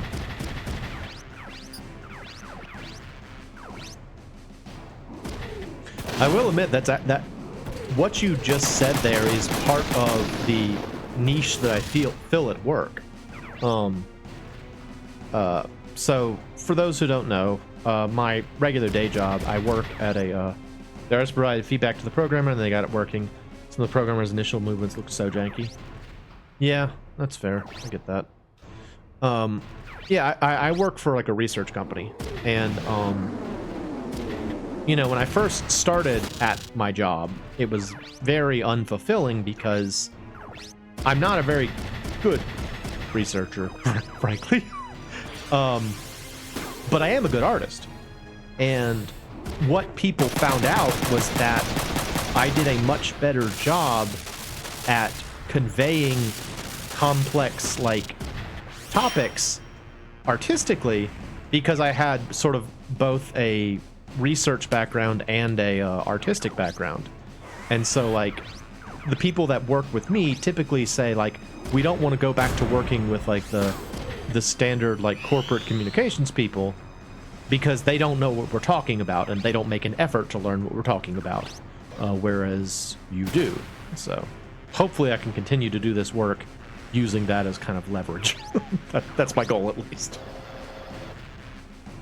Being semi-intelligent and doing art. That makes it sound like the people that the regular corporate comms people aren't semi-intelligent. I just mean that, like, that's the niche I fill. Try to, at least. And it's way more fun than back when I was poorly doing research and data entry. So hopefully I can do it.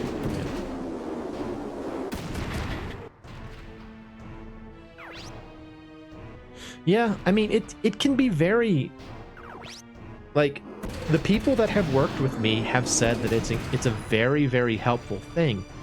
The problem is that unless you what it seems like is the case is that like unless someone has actually worked with me, they don't recognize the value of that. And so it just seems like they're like, well, why is he doing like art? We have a corporate comms group. He should be doing something else. And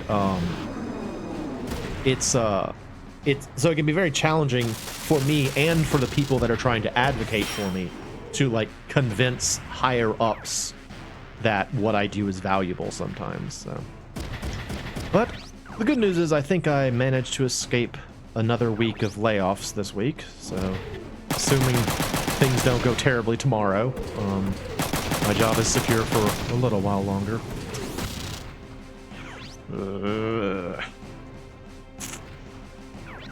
Did I tell y'all the quote about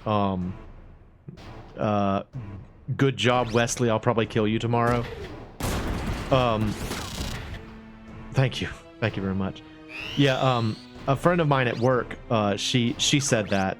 Apparently there's a quote from The Princess Bride, where back, like, for those who don't, or I guess if you're not familiar, The Princess Bride's it's kind of like a medieval parody story, I guess you could say. But one of the characters, a guy named Wesley, when he was younger, he was a cabin boy for the Dread Pirate Roberts. Exactly. And apparently, while he was a cabin boy, the Dread Pirates Roberts would every night before they went to bed, he'd say, "Good job, Wesley. I'll probably kill you tomorrow." And Wesley just kind of had to live with that for many of the formative years of his life, is someone openly threatening to murder him every night. And that's like, my friend at work was like, that's kind of how it feels right now. This sort of like, yeah, good work. We might fire you tomorrow, but for today, you did good work. Like, oh, fun. I'll likely kill you in the morning. Yeah, y'all know. Have you ever read the book? The Princess Bride? I gotta say, I did not like the book as much as the movie. And usually I feel like that's not the case. But I really didn't like the book nearly as much as I liked the movie. Admittedly, I read the book second. It feels very different. I think one of the things about the book that was problematic was that the author spent a lot of time trying to sell the fiction that, like, the story that was written was an abridged version of something else, to the point where I think a lot of people still think it is an abridged version of something else. As far as I understand, it's not. That was just a framing device for the story. But, like, I seem to recall the author spending a lot of time talking about how boring the original book is and how his book was like the better version or whatever. And I was just like, I don't care about this. Not interested. It's like trying to read Starship Troopers. Yeah, some things just, I don't know. They're not. They're better suited for a particular media type. But I think the book came first, so you can make the argument that if the book didn't exist, we wouldn't have the movie.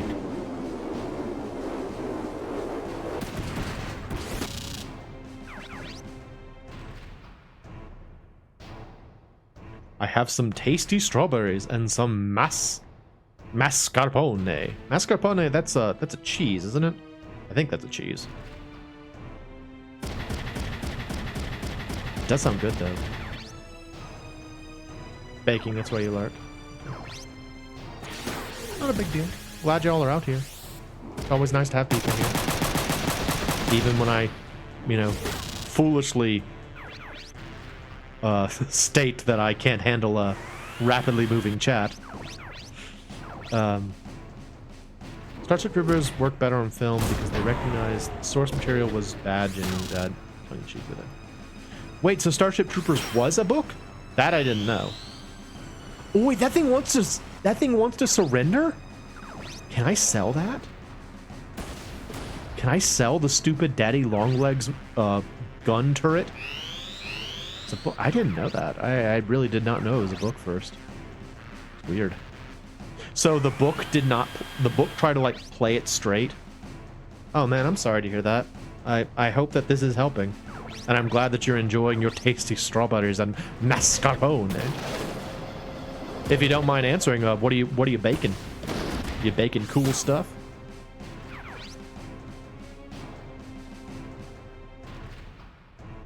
Book wasn't funny at all. Oh, that's unfortunate. That's very unfortunate.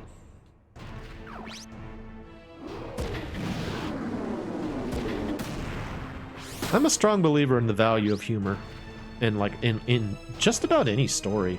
I mean, obviously there's some stories where like it's probably not the best idea to add humor, but like book is like JAG courtroom drama. Oh no. That's not good.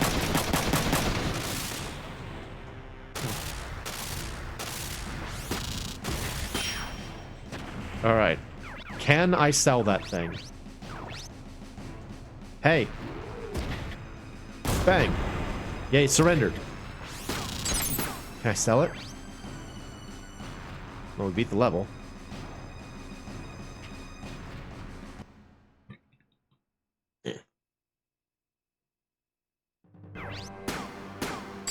Platinum. Nice.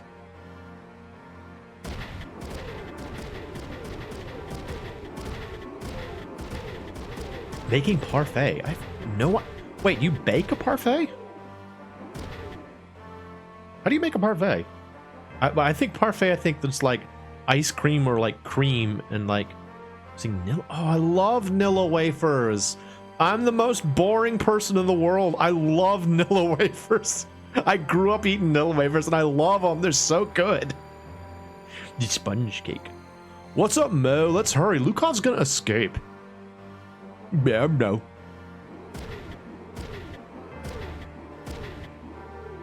You think you did something awful? If we hadn't come, these people wouldn't have been killed. Oh, look at his badly pose. But we still have to catch Lukov or more people will die. So focus on that. Keep your mind clear or you'll wind up dead. You love Nilla? Oh, I'm glad I'm not the only one. They're just so good. And you can eat a ton of them. That's the danger of Nilla wafers for me, is I will just keep eating them. They're so good. I love Nilla wafers. Bah. He also loves Nilla wafers. Can I point something out about Marcus that will make his portrait look freaky every time you see him? I'll show y'all. I will ruin Marcus's portrait for you. Boy, howdy, and how. Let's see. I got to bring up a picture of him.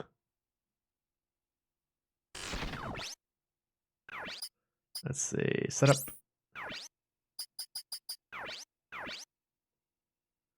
Okay. So look at Marcus's portrait. Can you see just underneath his lower lip, there's a little shine on his chin, right? Do you see it? You see there's like a little white shine on his chin? Now think of that as an eyeball. It looks like he's got an eyeball on his chin. His chin is looking at you. It's balls. He's got a spooky eyeball chin. It's like, once my friend pointed that out to me, that's all I could see. And every time he would speak, I'd just be staring at that eyeball staring straight at me. It's just like, it's so intense looking too. It's like a freaking Resident Evil character with a random eyeball where it shouldn't be. That's why in my friend's LP, he referred to Marcus as Marcus the Chin and claimed that the chin was the actual sentient part and the rest of it was just a decoy.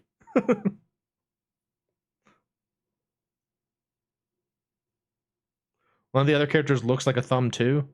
Who else looked like a thumb? Good old random eyeballs. It's the Telltale Heart all over again. What?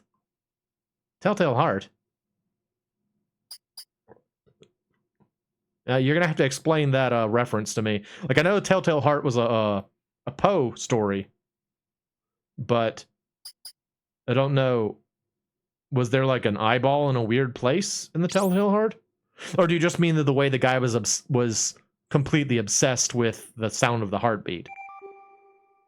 Sorry, I don't know enough about the story to catch the reference. Sorry, Max. He killed the man because of his creepy eye? Really? Wow, I didn't know that. Clearly, I didn't know the story very well.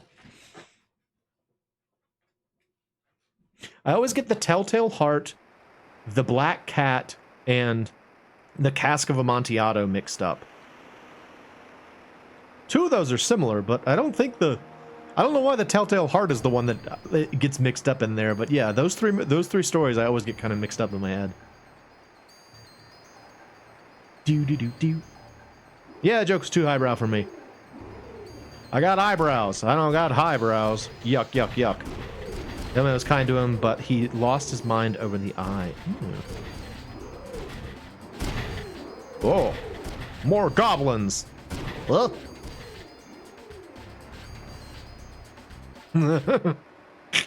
It's like a western. Wah, wah, wah. Wah, wah, wah. They're waiting for ambush. But we don't have the time to turn back. Forget about it. We'll just blitz them like we always do. You got a lot of guts, Ryogo. How about it? You ready to take them on by yourself? I take that all back, man. You ain't gonna live too long if you're all talk. I don't think you can just live on muscle alone either.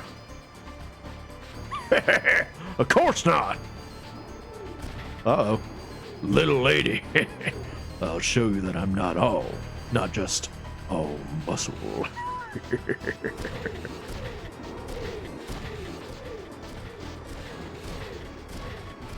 wee do wee do. Wee do wee wee. I like the music of this game. Wee do wee wee. His face. All right, Marcus is going to join us this time. Wait, did I not upgrade his suit? Oh, fudge, I didn't. Hang on. I forgot to upgrade his suit. I think I saved it to the last mission. I hope I saved it to the last mission. It's a good face. It's very long. He's a very long. Blow him up real good. Beep beep beep beep. Beep beep beep beep. Beep beep beep beep. You know, I was thinking about earlier today. I was watching a Time to giant robot falcon punch. Yeah, that's the plan. I was watching an A+ Start video. For those who don't know, A+ Start is a YouTube channel that does a lot of content around glitches and like hidden things in video games. And I was watching one about Earthbound, and it made me remember some time ago we talked about playing Earthbound 0/Mother 1. I still kind of want to do that. The problem is we have to get through Front Mission 3 before we start something like that, because that would be another RPG. But I still want to kind of do that, because it's just a game that I feel like nobody ever plays. At least I'm not familiar with anyone really playing. Because like Mother 2/Earthbound is very famous, and Mother 3, in my opinion, unduly, is very famous. Well, no, that's not fair. It was a great game. I just didn't like it. But you don't really hear too many people talking about the first one. Have you heard of Contact on the DS? It feels like Mother 4. I have not heard of Contact on the DS. I'll look it up. Yeah, I don't know. I think the thing for me, y'all know I'm not super into like any sort of depressing media or anything like that. I don't know. I like fun, happy things. And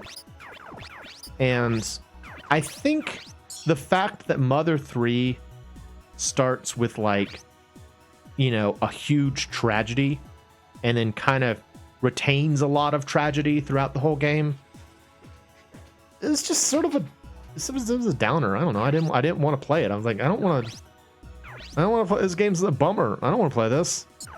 And let's do a quick simulator to kind of make sure that everything's set up right. Let's do a quick test. JDF test facility. You already said it. That's exactly how I feel. I'm like, you know, I'm already depressed, or I already have problems in real life. It's like the goal of playing is to be. Yeah. I'm glad I'm not all like. I feel like I often get a lot of pushback about that from people. They're like, no, it's you should experience media that has a lot of various different like emotions, and that gets you more prepared for those sorts of things. But no, I'm supposed to be doing this to have fun. Like, I don't want to go make myself sad for no reason. You know, it's like I don't want to do that. That doesn't sound like a good time to me. So yeah, I'm not super into Mother 3, but I would say that Earthbound doesn't have that vibe quite as much. Earthbound is just kind of like a fun game. And I don't know if that's because of the way it was translated or the time it was made or why that would be the case. Oh, look at you! Skill +2! Look at you getting a skill immediately. What a cool... Oh my gosh!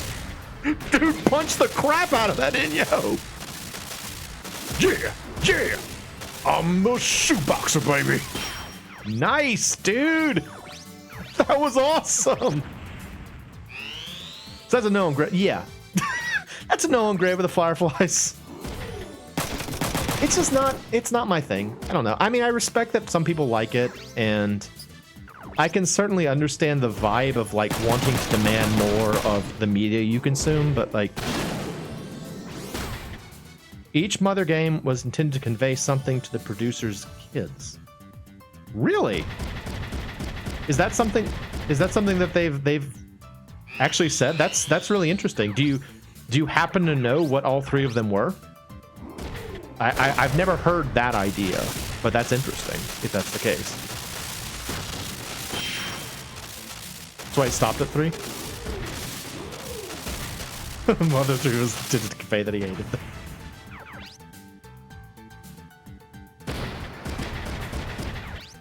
He said in interviews, "It's fine. It's just not something I'm familiar with." That's a neat idea, though. I remember hearing that like one of the things that he was trying to push at the time was that he felt like a lot of RPGs were very I think he described it as male focused and like more focused on like stuff that guys like fighting the dragon and winning the day and like all these really like militaristic and like violent things. And he wanted to create a game that so they're bringing Rave of the Firefly to American theaters. You're like, oh. He wanted to make a game that was like, I think he described it as more feminine in nature in the sense that it was more fixated on like, I guess, emotions and less about combat per se.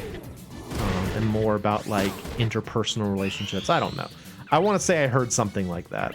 Maybe I'm incorrect in that, but the idea of there being a specific theme is very interesting. I like hearing when games do have like a theme in mind, because I think it provides a lot of context, and it provides an interesting direction to like think about as you play it, without forcing you to think of a particular message. Like one thing that I always get frustrated. Oh no, dude, he learned Melee 3. Are you serious? For those who don't know, that's the strongest melee move in the game. He just casually learned that. What the heck, dude? All right, well that's really good. We're gonna. Oh wait, no, I can have both. Never mind. Yeah, give me both. Dude, he is well set up for our next fight. Jeez. That's amazing. What was I saying? I got completely blindsided by him learning Melee 3 of all things. You love the chunky yellow mech. It's good. It's very chunky. What was I saying?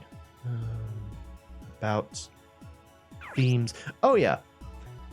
I tend to get very frustrated when a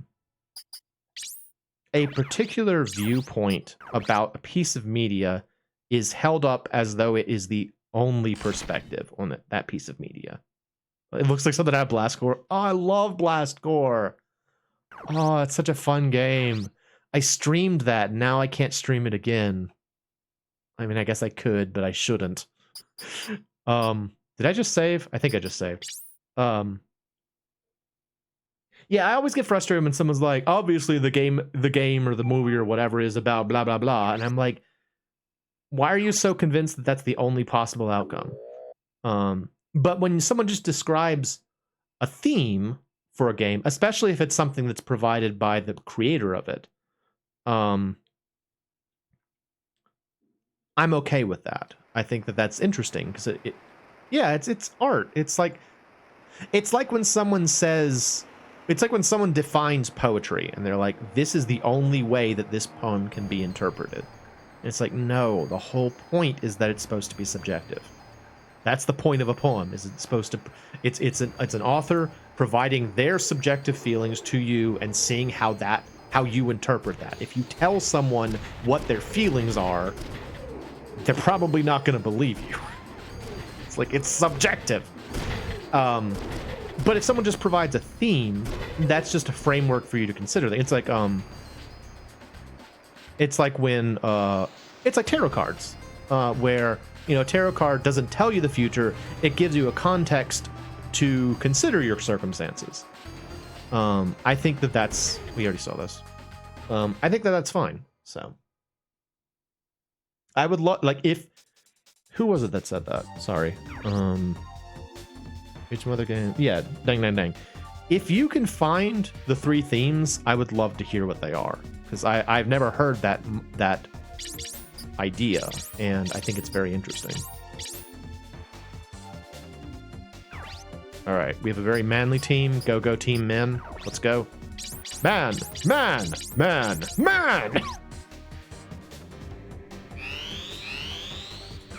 It's like when Pro Jared was doing those videos where he was talking about all of the Final Fantasy games, and he presented the idea that the main theme of Final Fantasy 3/6 for the Super Nintendo is the concept of struggling with loss.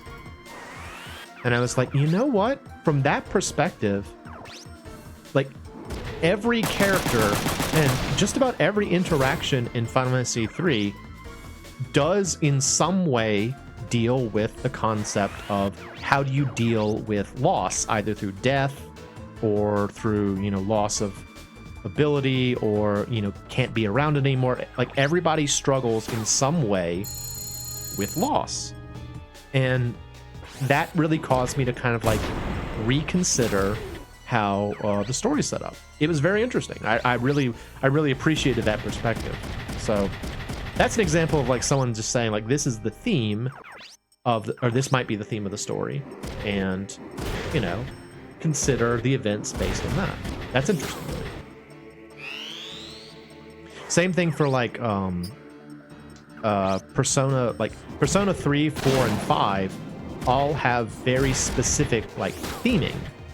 Like Persona 3 is in the same sort of vein. It seems to be very focused on death and the concerns that go into dealing with passing in one way or another. And then Persona 4 was very focused on this idea of like, what is truth, what is reality. What was Persona 5's main theme? I guess freedom probably is Persona 5's main theme. I don't know. Themes are interesting. I just don't like when someone tells me how you have to think about something. It's like, this is the way, this is the only possible interpretation. I'm like, no, shut up. There are other ways to think of things. Rebellion. Okay, yeah, that's fair. I can see that. Zoom. Persona 5 was good, though, man. I remember when I played Persona 5 the first time, and like, I really got like, Persona 5 was one of those games within recent memory where like, I would go to work, I would wake up, would go to work, I would come home, would play Persona 5, then I'd go to sleep, and I'd do it again the next day. It was just all I was doing. Oh, they pretty much say bullfight. Okay, there you go. That's the main theme. I can certainly see it. Oh no, not my arm. Good thing I still have one more. One of the most stylish games you've ever seen. I mean, it's very stylish. You know, one of my favorite like stylish things that they did in Persona 5 was the way they did the shop menus. And that probably sounds like a weird thing to fixate on, but the fact that they like the way they meshed the kind of the 3D models into like this sort of like stylized 2D look as it switched over, and like the characters would be like animated and stuff. It was so good. Oh, the UI was so good. Very stylish.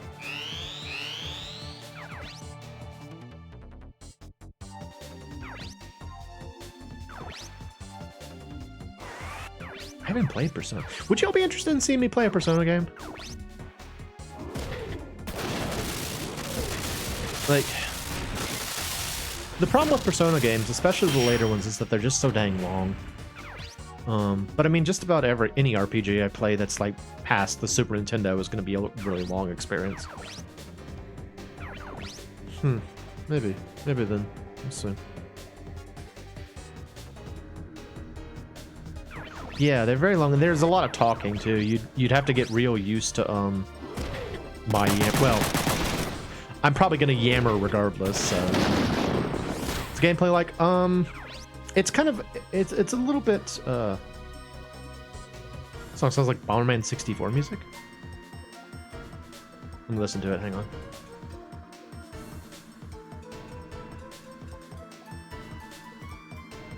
Yeah, I can see it. Bomberman 64 had a good soundtrack. Actually, I'll let y'all in on something. The next series, when one of the games that I'm playing currently on my regular YouTube finishes, the next one I've got lined up is Bomberman 64. So I've already recorded some episodes of it. Yammering is the reason we're here. Well, I'm glad to hear that. But yeah, Bomberman 64 had good music. Absolutely watch me. Well, it's gonna be a regular channel series, but yeah, I am definitely gonna play some of that. But yeah, it had some good music, like the Marble Garden song, like that.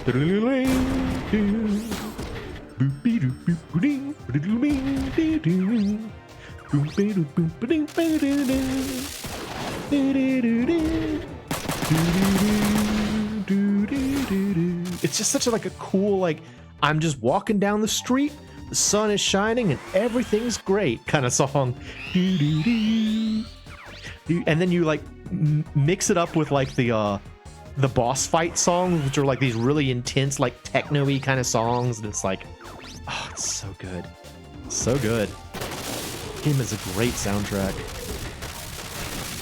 I will admit though, like, if I play all the way through it, I'm probably gonna start cheat. Like, I'll probably have to use a Game Shark to turn off the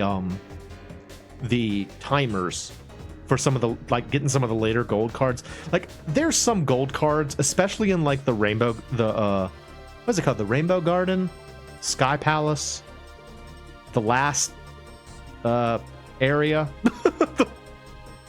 Oh yeah, you're talking about Blue Resort. Yeah, Blue Resort has a really good song. But yeah, like the freaking Sky Palace, man, like, it's so freaking hard to get some of the later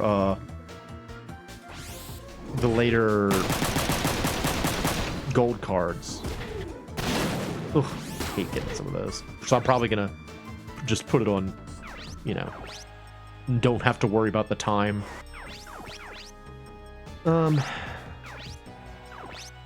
Yeah, actually, I'll tell you this much. I recorded the first episode of Bomberman 64 and the first episode of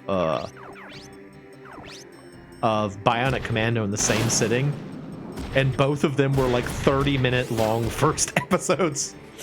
As Cyber has pointed out, the reason for that with my Bionic Commando playthrough is that I'm terrible at the game.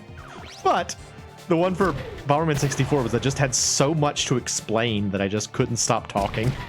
And so like 30 minutes later, I was still playing the first level. Some of the cards are like legit super hard to get.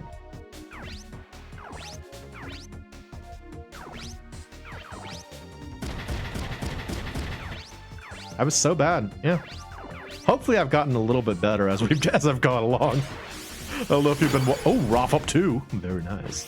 I don't know if you're still watching or if you're not watching anymore out of as a conscientious objector to my terrible gameplay. No, what I got. But do you have any?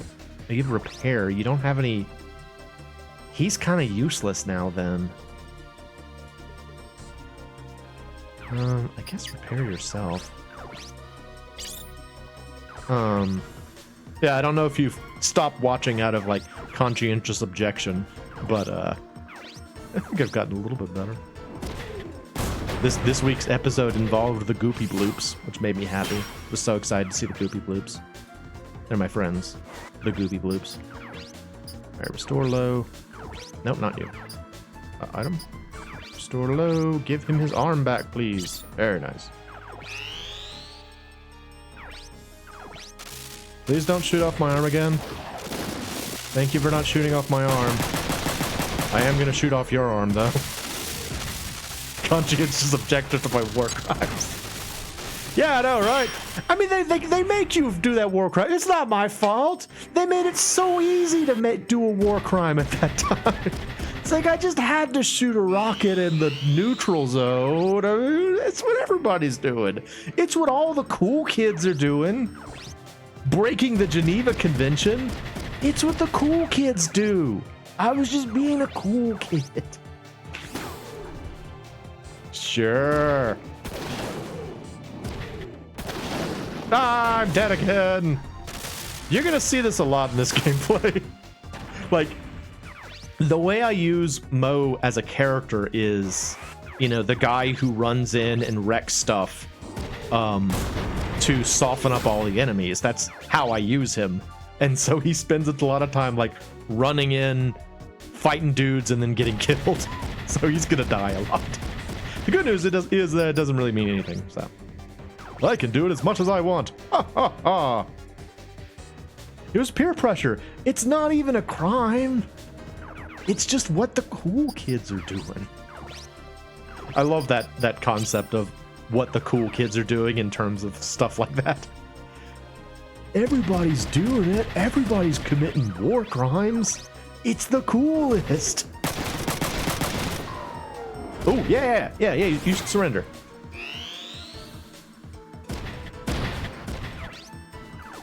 Please don't break my arm. What did I just say?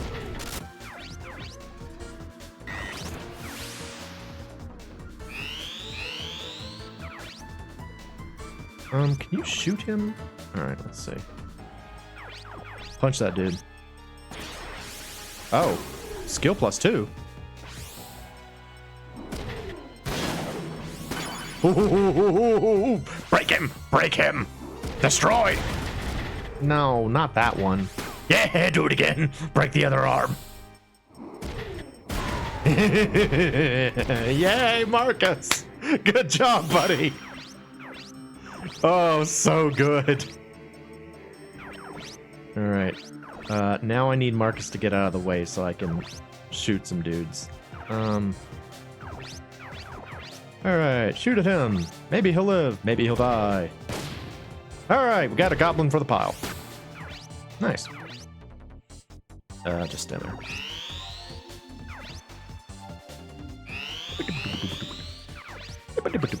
Get out of the way, Marcus. Stand there. Now is the time when I shoot you with a pistol. Bang! Hooray! All right, got ourselves 2 lovely goblins to sell.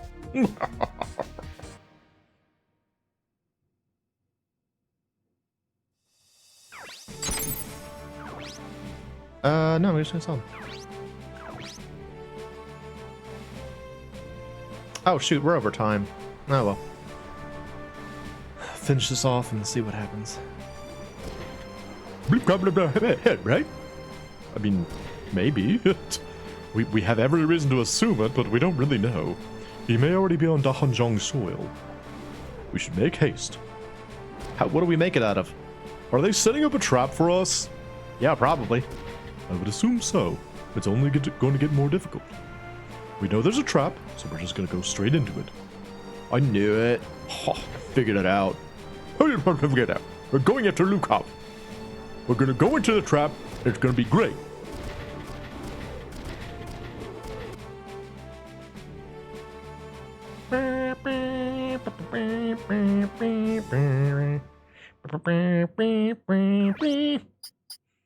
Alright. Haste is made from essence of eldritch god Hastor. Of course. We got some of that. It's just kicking around in the back of the Vonzers. We'll just pick some up and, you know, kind of mix it together. Alright, y'all, that's gonna be it for tonight. I had fun. Thanks everyone for coming out. I'm glad that we have so many people that talk. I apologize when sometimes I don't see things because I feel like a bad host, but I am glad that y'all are out here, and I hope you're enjoying this game. I think it's super fun. So, I'm MoeChicken. This has been Front Mission 3, and thank you for stopping by.